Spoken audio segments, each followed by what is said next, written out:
بسم اللہ الرحمن الرحیم۔ السلام علیکم۔ آج کی اس ویڈیو میں ہم بات کریں گے اسرائیل اور غزہ کی تازہ ترین صورتحال پر، جہاں سیز فائر کے باوجود حالات ایک بار پھر سے بگڑتے نظر آ رہے ہیں۔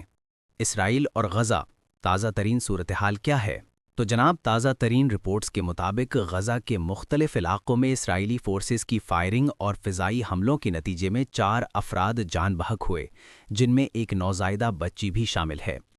اس کے علاوہ غزہ کے علاقے خان یونس میں اسرائیلی فضائی حملے میں 33 فلسطینی شہید ہوئے، جن میں عورتیں اور بچے بھی شامل ہیں۔ یہ حملے ایسے وقت میں ہوئے جب سیز فائر ابھی بھی نافذ ہے، مگر زمینی صورتحال بتا رہی ہے کہ امن اب بھی بہت دور ہے۔ اسرائیل کا نیا منصوبہ کیا ہے؟ اے پی نیوز کے مطابق اسرائیل نے اعلان کیا ہے کہ وہ غزہ سٹی پر مکمل کنٹرول حاصل کرنے کا ارادہ رکھتا ہے۔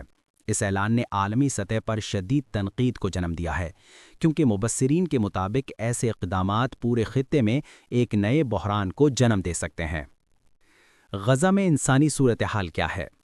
جناب، اسرائیل کے مظالم کی وجہ سے غزہ میں انسانی صورتحال بدترین شکل اختیار کر چکی ہے۔ غزہ میں صاف پانی کو تو چھوڑیں، لوگ پینے کے پانی کو ترس گئے ہیں۔ رپورٹس کے مطابق لوگ گندے پانی کے استعمال پر مجبور ہیں۔ غزہ میں جگہ جگہ تباہ شدہ عمارتیں اور گھروں کے ملبے کے ڈھیر اور سڑکوں کا نظام مکمل تباہ ہو چکا ہے۔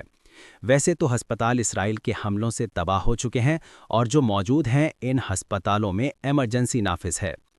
خوراک کی تو اتنی شدید کمی ہے کہ بین الاقوامی تنظیموں نے خبردار کیا ہے کہ اگر غزہ تک رسائی میں رکاوٹیں برقرار رہیں تو خطے میں قحط جیسی صورتحال پیدا ہو سکتی ہے۔ اسرائیل اور غزہ کا مستقبل کیا ہوگا؟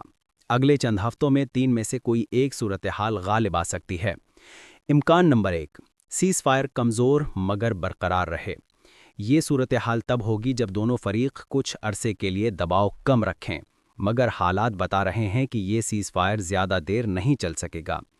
امکان نمبر 2، ایک اور مکمل فوجی کارروائی۔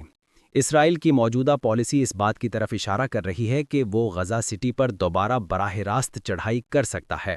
اگر ایسا ہوا تو بڑے پیمانے پر جانی نقصان ہوگا۔ امکان نمبر 3، عالمی دباؤ اور مذاکرات کا دوبارہ آغاز۔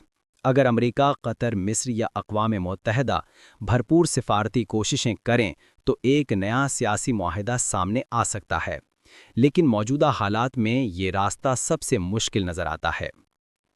میرا مجموعی تجزیہ: خطہ کہاں کھڑا ہے؟ اس تنازع کا سیاسی میدان میں مذاکرات کے ذریعے سے حل نکلنا چاہیے۔